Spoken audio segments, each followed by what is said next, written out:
Hi, the Black Talk Media Project would like to invite you to become a member of the BTR Community subscription-based social media platform. BTR Community is a platform that was set up for the listening audience of Black Talk Radio Network, the #1 independent Black radio network online. For just $24 per year, your subscription gives you access to an interactive space to share information with like-minded people with your privacy guaranteed. Your subscription will go a long way to help us maintain and improve our current media platforms. It will also help provide a budget so that we can begin the task of establishing localized media centers and radio stations across the United States. The best way to show your support and appreciation for what we do here at Black Talk Radio is to subscribe. Help us to help you be informed. Join btrcommunity.com today.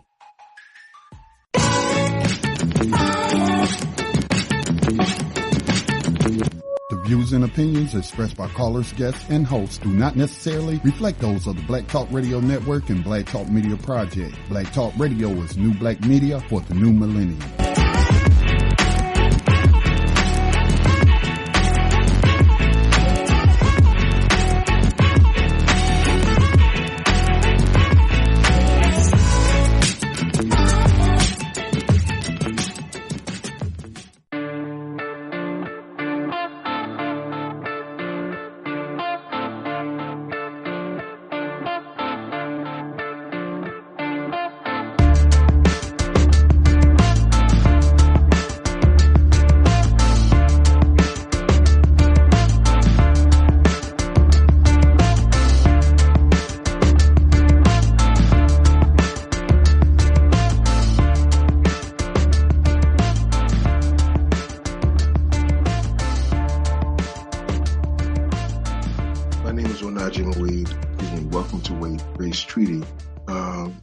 Today will be not an interview, but just a conversation with myself and with you concerning one of the most critical subject matters that we can speak about. That is the liberation of our people. And from that context, when we think about it, the question becomes who is really in the forefront of our people's liberation. And without doubt, it's those who have given their lives for our people. We certainly think of George Jackson, and he's known for many things. Of course, his two books, Soledad Brothers, Letters from George, something like that, and then Blood on My Eye. From that writings, we take out, quote, "If my enemies, your enemies, prove stronger, at least I want them to know that they made one righteous African man extremely angry. They'll never count me among the broken men." George Jackson. With sad news, well, let me say with great respect and acknowledgement, Mafundi Lake, Richard Mafundi Lake, is also one to be counted. Never to be counted among the broken men. This is a political prisoner. Came out the wrong side of the prison. He's left prison, but not the way that we wanted him to leave prison. He left when he made his transition last week. Today is the 26th of January, so I guess it must have been 18th, 19th. I'll get the exact date.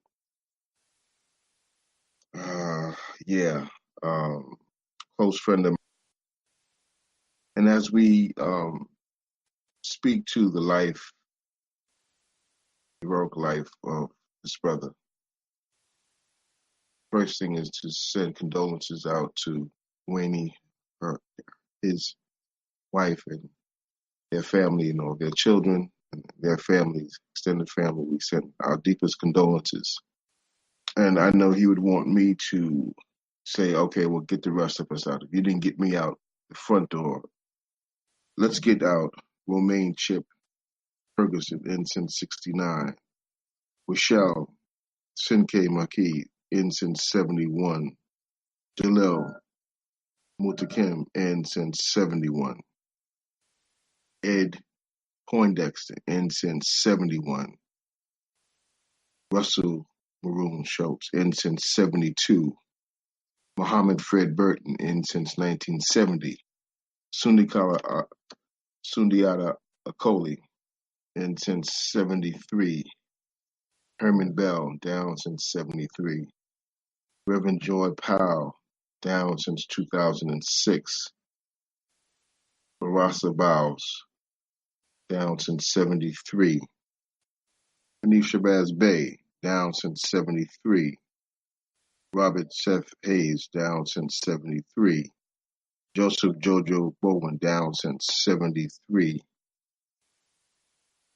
Mafundi Lake, he was down since 83, Gary Tyler, down since 74, Kenny Zulu Whitemore, down since 77, Ohare Mutalo, down since 77, Edward Goodman Africa, down since 78, Janine Phillips Africa, down since 78, Debbie Sims Africa, down since 78, Delbar Orr Africa, down since 78, Janet Holloway Africa, down since 78, Mike Africa Sr. down since 78,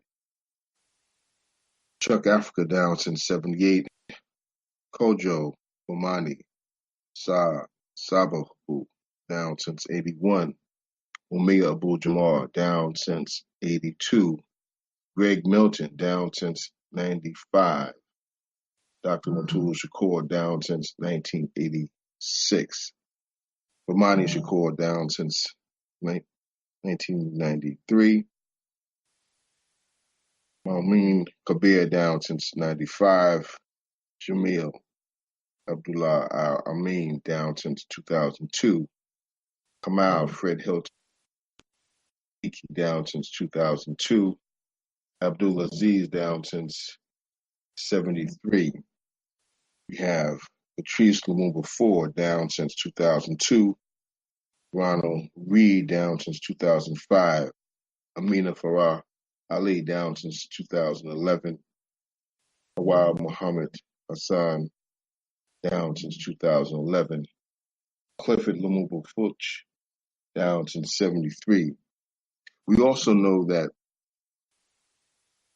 political prisoners released since years in prison, Safia Bakar, 1983, Asante Alston Omawali down, I guess is the year they came out in 1985, Daruba Ben Wahad. Okay, I see. Okay, the way it's listed, it says the date they got out and the years they were down. Safia was down for 9. Asante was down for 11. Asante. Daruba Ben Wahad was down for 19 years out in 1990. Robert King down for 29 years out in 2001. Jack Ivory Johnson down for 38 years, 2010. Sekou Kambui down for 39 years out in 2014. Sekou Dinga down for 33 years out in 2014. Marshall Eddie Conway down for 44 years out in 2014. Maliki Shakur Watani down for 37 years out in 2016. Albert Woodfox down for 44 years out in 2016. Zola Azani down for 35 years out in 2017. Prisoners of War in Exile, Peter O'Neill, 1970. Assata Shakur, 1979. Nihani Abiodunde, 1990. Prisoners of war who died in prison. And of course, this is just a short list. Kawasi Balagoon, 1985, down for 5 years. Merle, Africa, down for 20 years, 1998. Albert Noah, Washington, down for 20 years in 2000. In exile, in 2000. This is exiles. No, I'm sorry. These are those who died in prison. Teddy Jarheath, down for 28 years, 2001. Warren Wells Sr., down for 18 years, 2001. Bashir Hamid, down for 26 years, 2018. Herman Wallace, down for 13. Phil Africa, down for 37 years, died in 2015. Mondo W. Langa, down for 45 years, died in 2016. Abdullah Majid, down for 34 years, 2016. Reading from this poster, Free All Black Political Prisoners. Many people in prison are there more for who they are than what they did. Political prisoners are those who have struggled against racist and oppressive systems and been locked up as a result of this struggle. They are men and women who are part of the Black resistance and the Black liberation movement. They consciously fought racism, oppression, colonialism, and imperialism. They are locked up not just for their beliefs, but also for their actions they took in support of their beliefs. These brothers and sisters sacrificed their freedom to help the masses. Most were unjustly charged with major felonies and sentenced to ridiculously long sentences, some never to get out. Many political prisoners began their activism in the civil rights and anti-war movement before being part of an organization called, such as the Black Panther Party or Republic of New Africa or Black Liberation Army. These and other revolutionary organizations came under intense pressure from the federal government and law enforcement at all levels, most notably the FBI counterintelligence program, COINTELPRO, which was set up to spy on, harass, intimidate, imprison, or kill activists who were viewed as a serious threat. They attempted to hide the political nature of these arrests behind false criminal charges. This post includes many political prisoners, but by no means do we consider these the only ones. Space does not allow a more comprehensive listing. The overwhelming majority of these prisoners were members of the Black Panther Party and the Black Liberation Army. We have included the year and state of incarceration. Unfortunately, most of these brothers and sisters remain incarcerated after decades for crimes they did not commit. For those who want to get a copy of this poster, you can write to Black Seeds, Inc., and their address is 1217 17th Street Northeast, Washington, D.C., 2002. I'll repeat that again. It's Black Seeds, Inc., 1217-17th Street Northeast, Washington, D.C., 2002. And their phone number is 202. You can even send them an email at blackseeds1@netscape.net or visit their website, www.blackseedsinc.org. So it's with sadness that we commemorate the life of Richard Mafundi Lake as he now is with and being introduced to all the ancestors.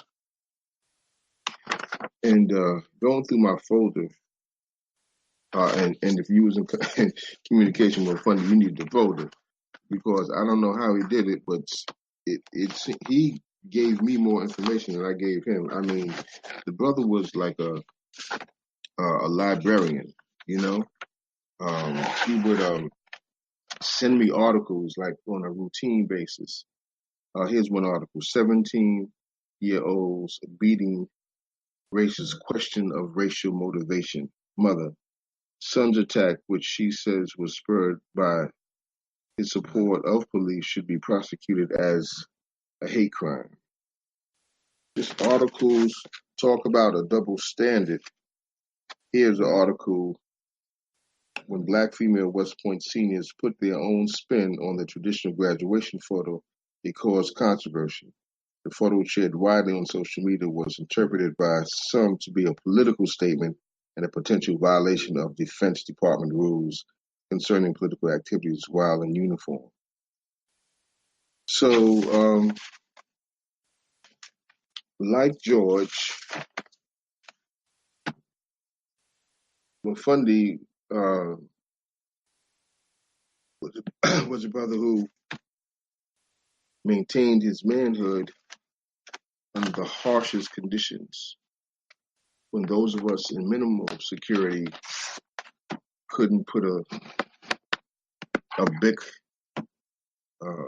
or match to the flame that this brother was in terms of standing up for his people.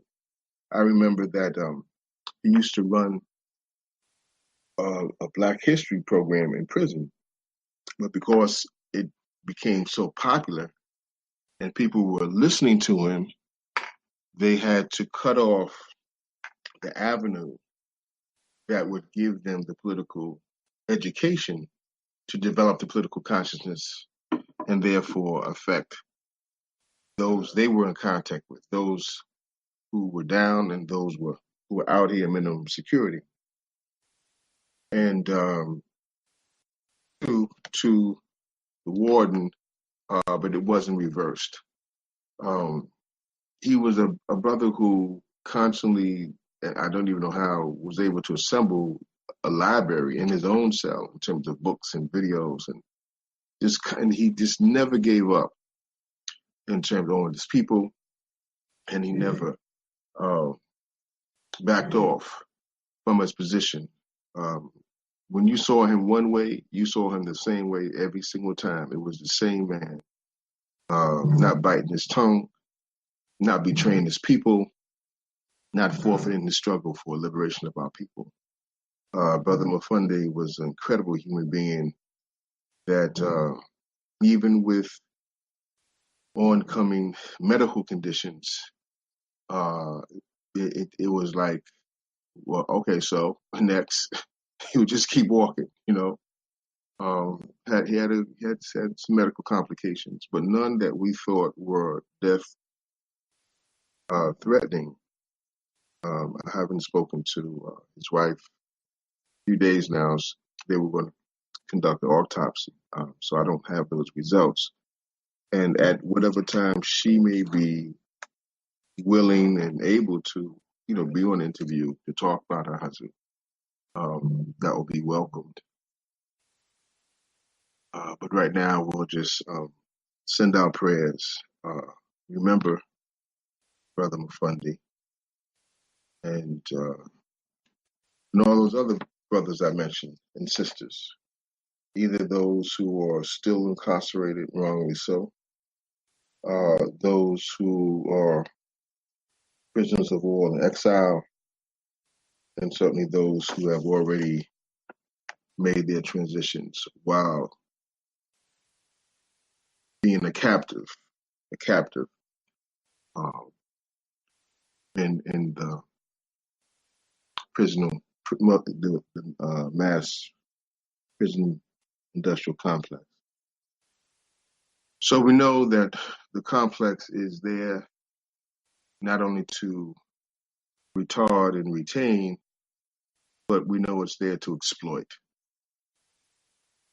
From the moment in this period in which Africans have been intertwined with this land, been many thousand years before we were as well, but this particular period initiated first through indentured servitude that was elevated to chattel slavery, to sharecrop system, to the convict lease system, to the Jim Crow system, and now the new Jim Crow system. So there hasn't been any change. People think it's a change, but it's just an illusion. Why? It's because we, as Ancestor Imari Obadeli teaches us, he asks us the fundamental question: when did we consent to any of those stages? When did we consent to any of that? We never did. And that's why it's important for us to understand that is a right that no one can take and usurp for us, but it's a right that we have to maintain. The right to have a plebiscite, to vote for what we want our relationship to be to this criminal nation, this criminal it's really a multinational state, as Imari Obadeli teaches us. But this requires political education, the same political education that Mafundi was talking about. This requires organizing the people, the same type of organizing that Mafundi did.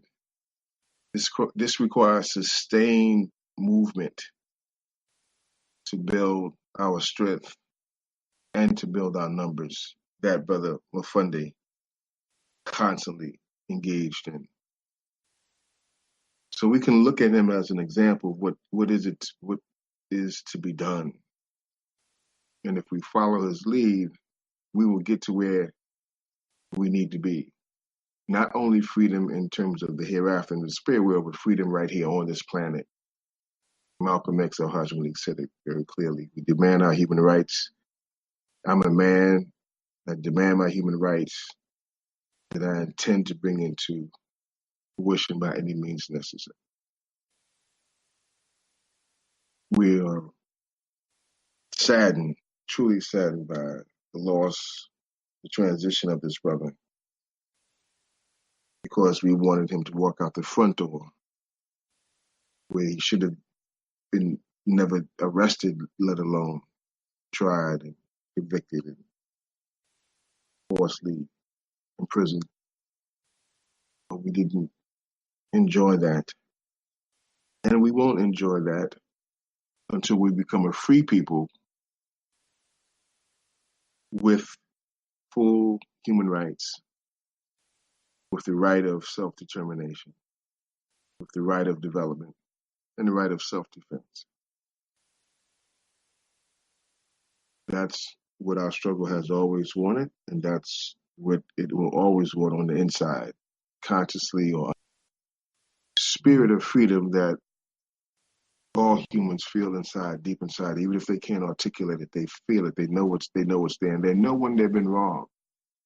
Don't always know how to do or to exact the type of justice that would rectify the situation. But the feeling of injustice is there. It's a bitter taste. It's a very nasty taste. Taste that we all have, but we try to cover it up. Try to cover it up with things we buy. We try to cover it up with overworking ourselves. We try to cover it up with pornography, with alcohol, with too much sex.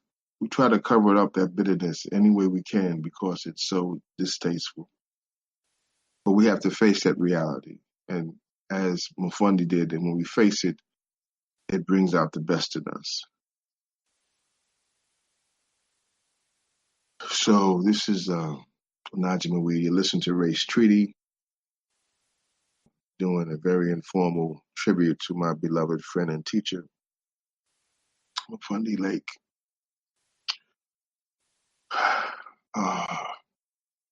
So we're going to take a station break at this point.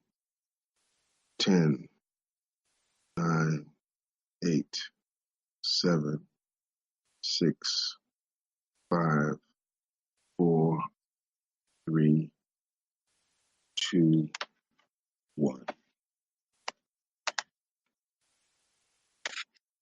Good evening again.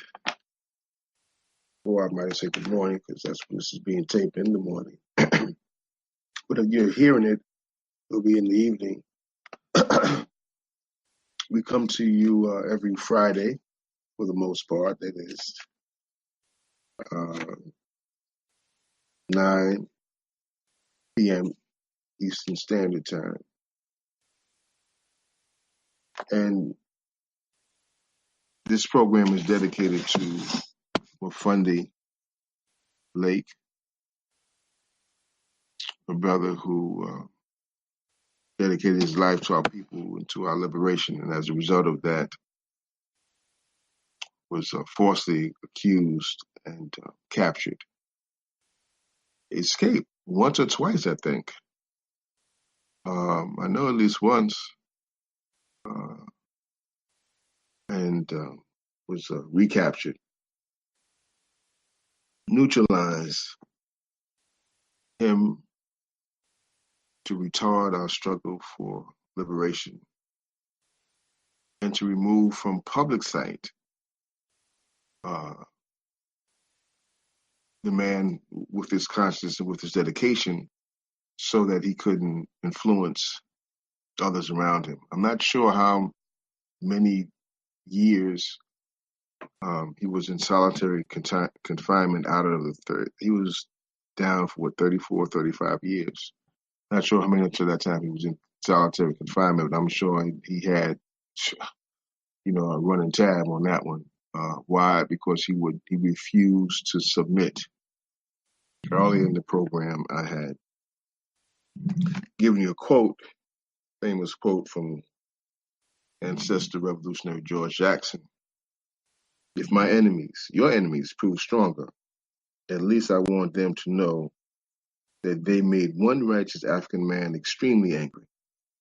They'll never count me among the broken men. And I was saying that statement so aptly applies to Brother Ancestor Mafundi. You will not count him amongst the broken. He continued when I visited him last, day before my birthday, December 2nd, 17. He was in a wheelchair. I'm not sure if he could walk or just needed the wheelchair for, mobilization. But I can still see his face and him smiling, making jokes and all kind of stuff,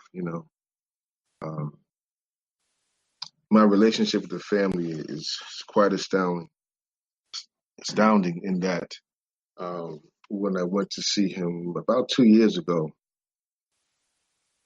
his wife, in fact, allowed me to stay in her home. In fact, even gave up her bedroom. That's how gracious she was. So I could be comfortable, this traveler coming from New York, going to Birmingham. And I mention that to say, I went down there with the intention of giving them some type of comfort. I came back feeling guilty because they gave me more comfort than I could have ever given them. And that's how people, under adverse, extreme circumstances, we still have this loving way about us. It's amazing. I remember seeing the film Django on Candyland, and he was giving the guy, the so-called slave master, was giving this talk on what's the difference. Why would this enslaved African who was shaving his father's beard for, I don't know, umpteen years, he said, why wouldn't he cut his throat? It's like, wait a minute, you got me under captivity and harsh conditions, and you got the razor, and you won't do it. And what he said was that there was a certain a dimple, a certain kind of space that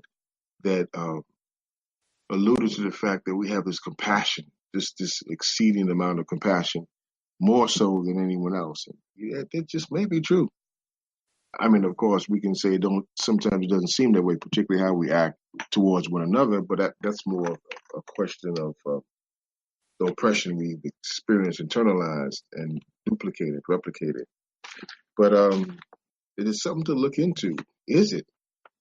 How is it that I go down to comfort them and I wind up being comforted and embarrassed almost in terms of how kind and considerate they were to me. Not only that time, but all the times I've been there. So, Mafundi Lake hopefully will be actually putting together a program with people who were in his life. That could be his family or other patriots. And previously I read off, I guess, about 30, 40 names that was prepared by Black Seeds Incorporated. They're located at 1217 17th Street Northeast, Washington, D.C., 2002 zip code. And you can call them 202-398-4104 for a copy of this poster. So we would want to get that and hang it on our wall and use it as a way to educate our families, to educate our blocks, to educate our communities about these heroes and sheroes, who they are, what they've done, and how they are suffering the brunt of this racist system that continues to oppress us and to keep all of us in captivity. Malcolm said, "Don't be surprised if I tell you that I was in prison. You were in prison too. So it's not just a prison war, political reality. If you don't have consent over your life and over your institutions, you're in prison.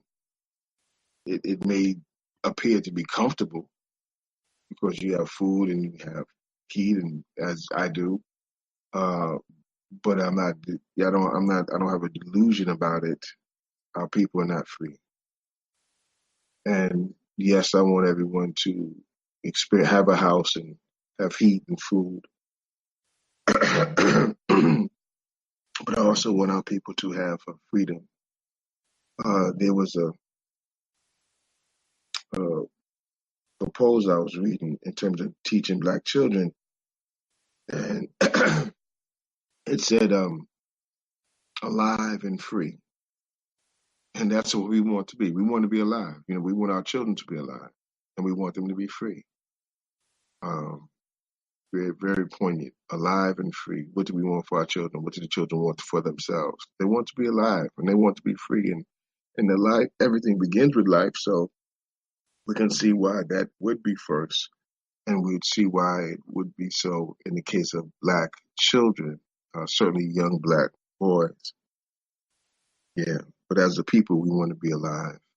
We want to be free. We want individuals to be alive and free. We want families to be alive and free. We want our communities to be alive. We want our nation to be alive and free. And this is what these brothers and sisters have done. They have given their lives to that purpose, to be alive and to be free. And in so doing, they themselves have forfeited their life and forfeit their freedom.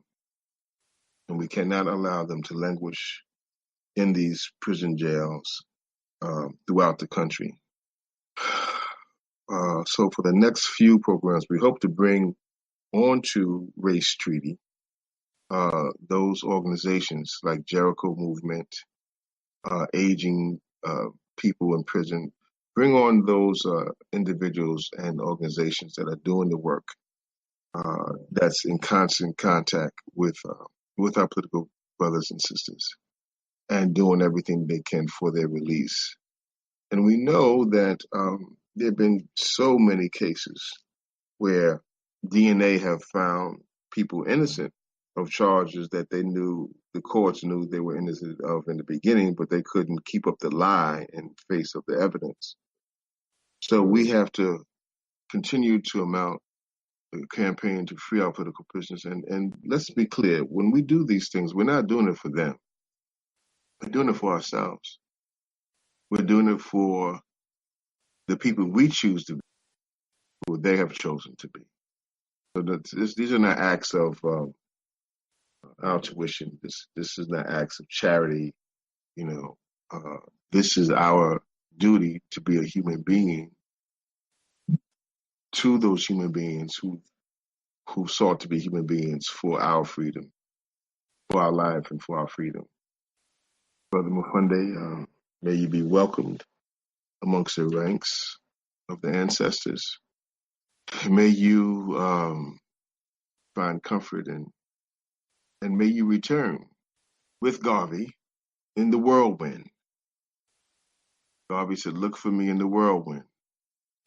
And Mafundi, I'll be looking for you with Garvey, George Edward Tate, Irvin Davis, Bill Hodge Malik Shabazz, Bob Knox, Johnny Enrifu. I think I said Irvin Davis, I'll say it again. Lambe Braff, Tris Lumumba. We look for you and we welcome you to come be with us in the whirlwind to continue our liberation. This is Onaje Mawid, thanking you for listening to some thoughts, this commemoration and formal commemoration on my beloved friend, hero, Richard Mafundi Lake, out of Birmingham, Alabama. Everyone, affirm life, affirm our freedom, and support those who fought and continues to fight for our life and our freedom. This is Onaje Mawid signing out. Till next week. Everyone be well.